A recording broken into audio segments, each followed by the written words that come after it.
गुरुदेव ने कहा, ये पाप भूल के भी मत करना। जानते हैं कौन सा पाप?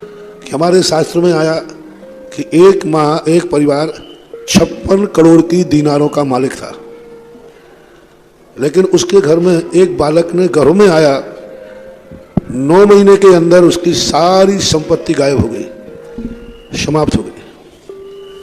9 माह के अंदर सारे परिवार के लोग मरण को प्राप्त हो गए, अकेली माँ बची।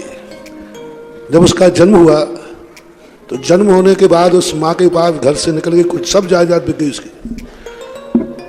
मजदूरी मांगे तो मजदूरी कोई नहीं देवे, भीख मांगे तो भीख कोई नहीं देवे।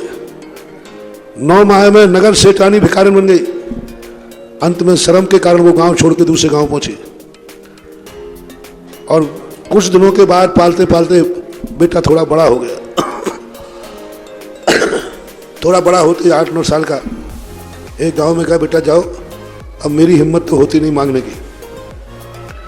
बेटा गया, वहां देख करके एक सेठ जी थे, उनको तरस आए कि बेटा तो होनहार तेजस्वी है, और उनसे पूछा क्या बात है? बोले हम ऐसे ऐसे थे, मेरी माँ ऐसी थी।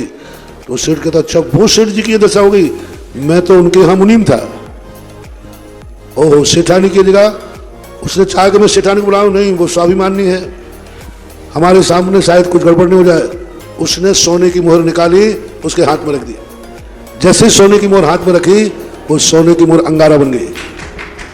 और उन्होंने कहा, सेठ जी आपको कुछ नहीं देना है तो मत दो, मेरा हाथ क्यों जला दिया? सेठ जी ने कहा, ये बदकिस्मती है। उसको चने की पोटली बांध दी, और चने की पोटली जब तक वो वहां पहुंचा, रास्ते में पोटली फट गई, चने सारे गिरते गए, अंत में एक मुट्ठी चना बचे।